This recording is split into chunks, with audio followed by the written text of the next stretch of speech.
34장의 말씀은 악한 목자들에 대한 하나님의 심판과 그리고 이 목자가 아닌 새로운 다윗의 왕을 나타나서 이스라엘 백성들을, 하나님 백성들을 이제 편안하게 거하게 한다는 말씀이 34장의 말씀이었습니다.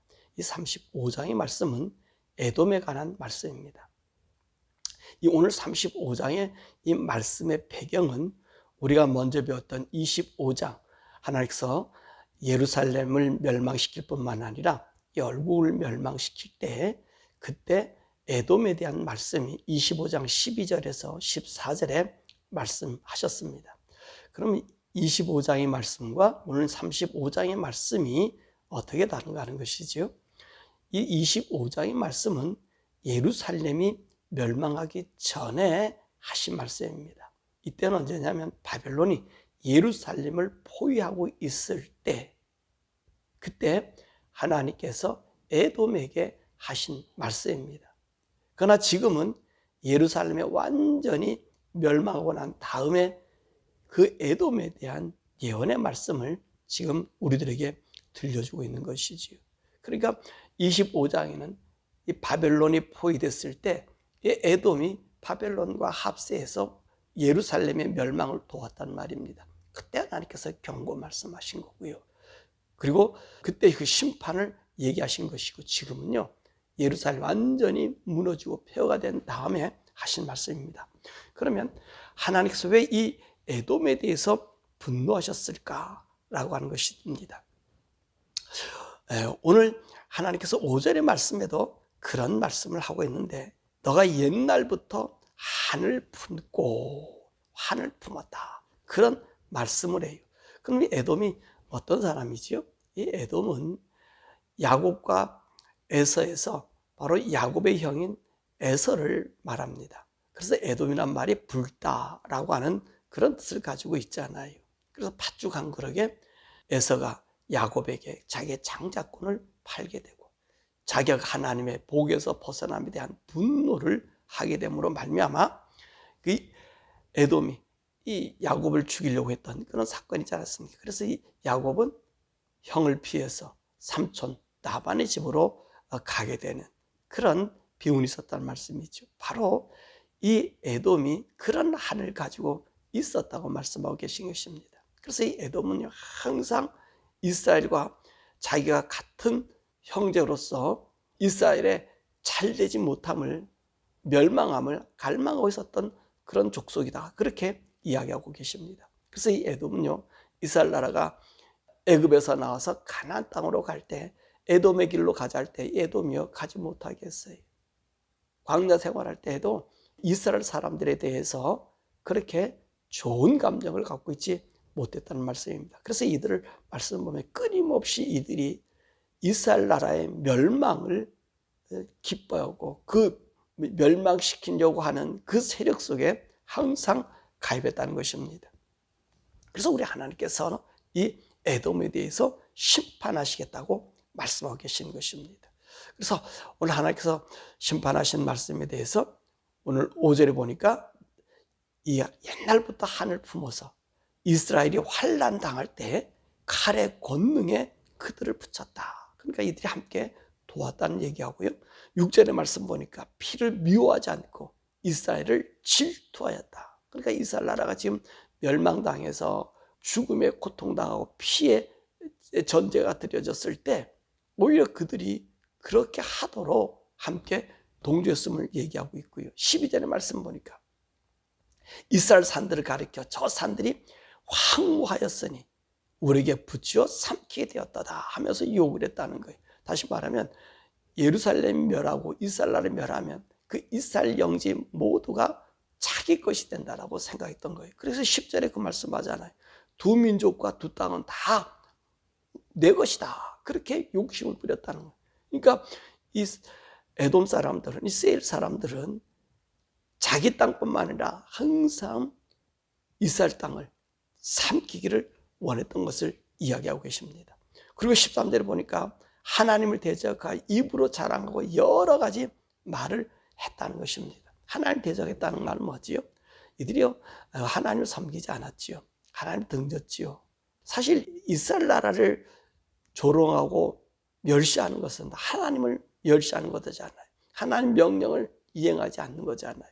그러니까 이 에돔이 항상 이스라엘 나라가 멸망되기를 갈망했고 그 하나님을 섬기는 것을 욕되겠다는 말입니다. 바로 그 얘기를 지금 우리께서 하시는 거예요. 그래서 우리 하나님께서 이 에돔에게 어떤 심판을 가했는가? 3절의 말씀 보니까 황무지와 공포의 대상이 되게 하셨다는 것입니다.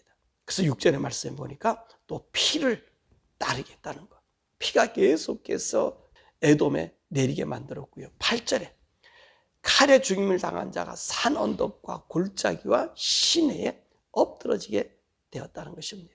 그러니까 오늘 세일은요, 이스라엘 나라가 죽으면, 오늘 이 세일이 바벨론이 이스라엘 나라를 공격할 때에 함께 협력했잖아요. 기뻐하고 박수 쳤잖아요.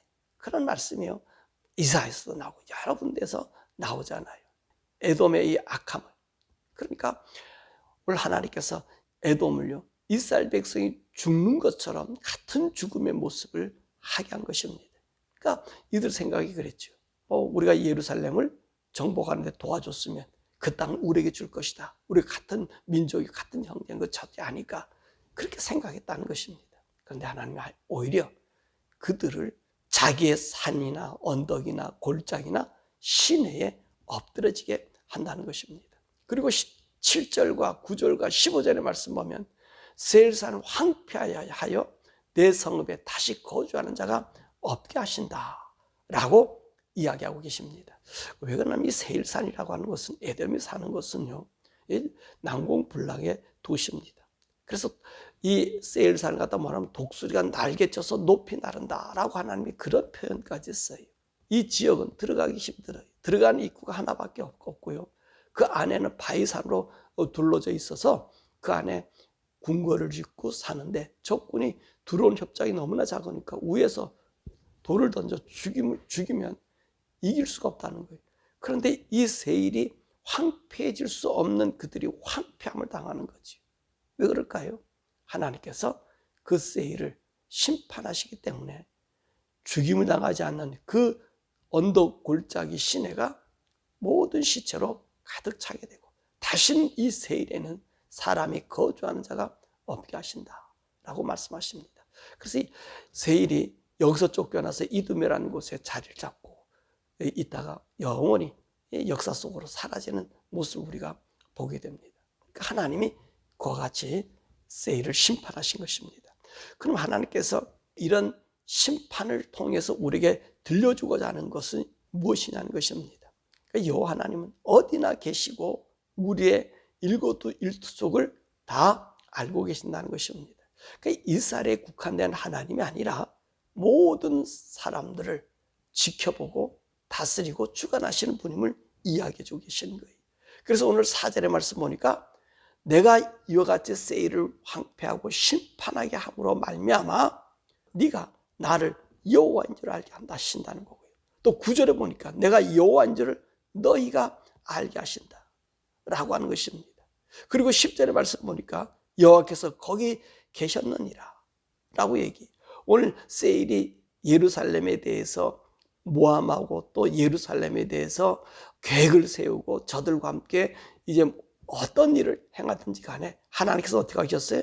니들이 있는 곳에 내가 있었다는 거예요. 그러니까 하나님 항상 지켜보고 계셨다는 것이죠. 그리고 12절과 13절의 말씀 보니까 모든 말을 나 여호와가 들은 줄 너희가 알리라.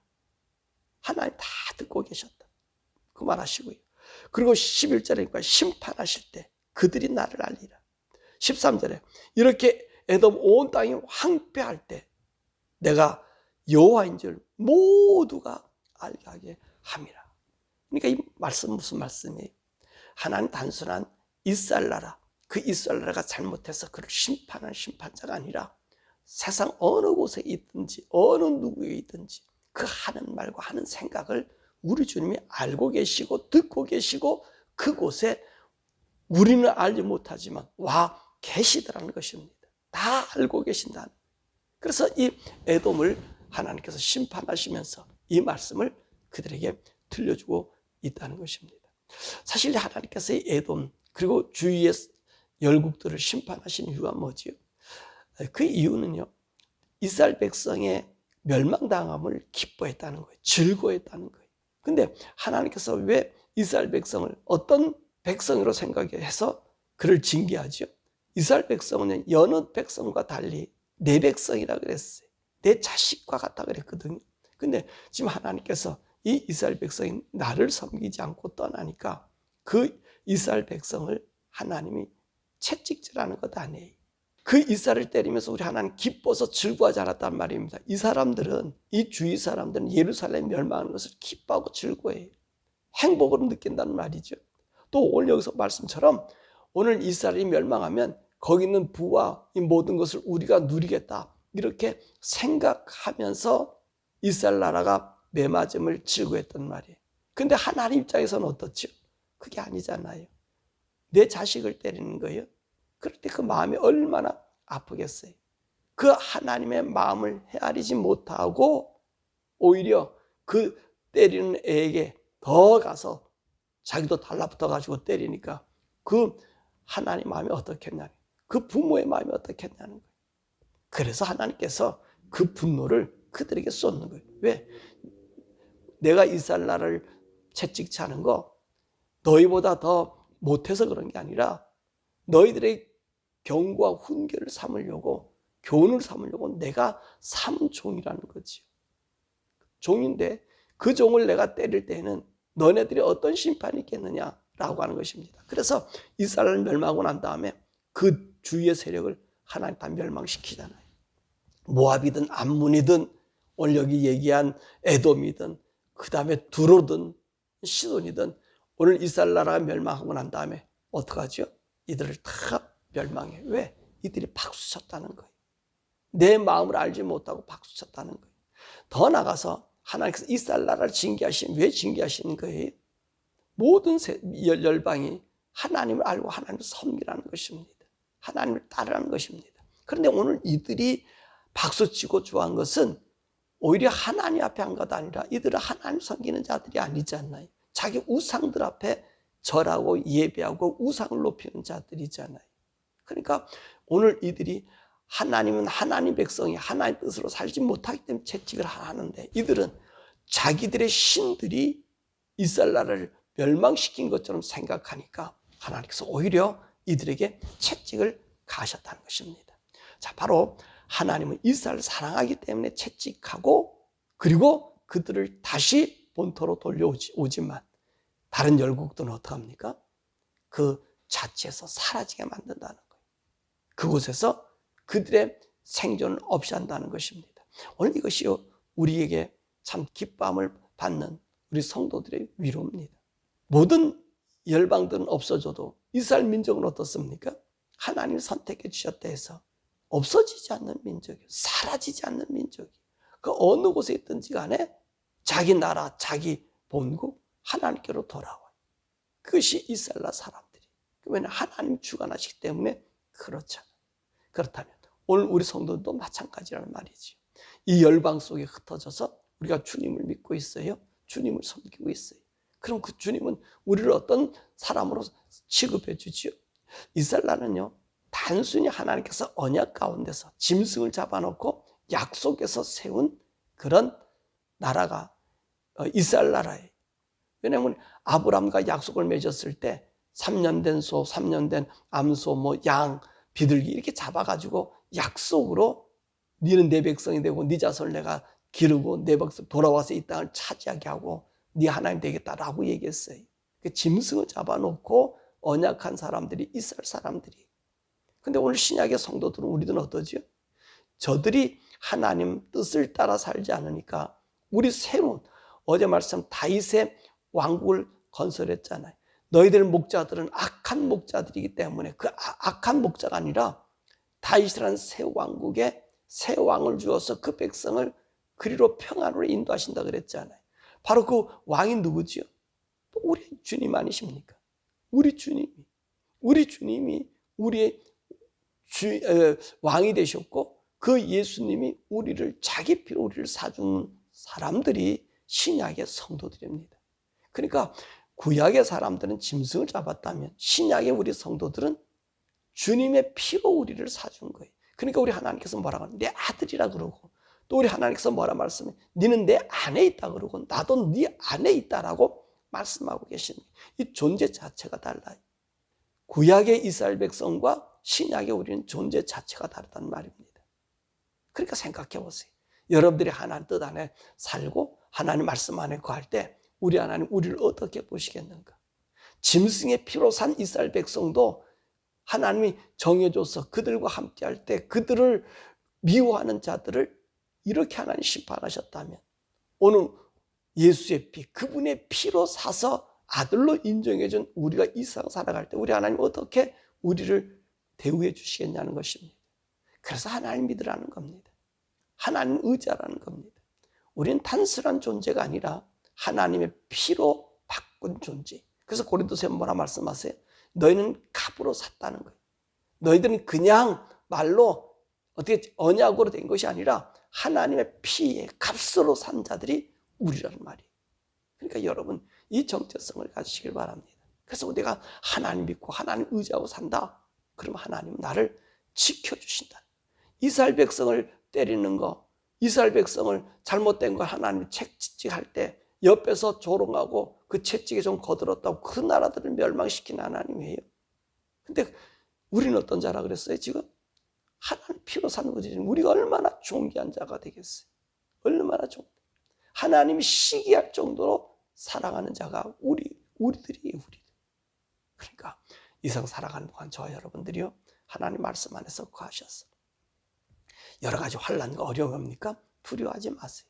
모두가 시기 나게 하는 사람이 바로 나라고 하는 이 존재의식을 갖고 우리가 하나님 말씀 안에 살아서 우리 하나님 우리를 보호하시고 인도하시고 지키시고 내가 천성 가는 그날까지, 하나님 나라 가는 그날까지 그 하나님, 나의 하나님이 되어 나를 인도한 이 기적 같은 인생의 삶이 저희 여러분의 삶 속에 창출되어지는, 그래서 황폐한 자가 아니라 우리가 새 다윗의 왕국 천년왕국에 들어가는 에덴 동산이 회복되고 그곳에서 왕자의 수를 받고 그리고 천국에서 정말로 하나님 아들로서 영계의 세계를 다스리는 그런 복된 성도, 그 영광을 놓치지 않는 우리 모두 되기를 주님의 이름으로 축원합니다.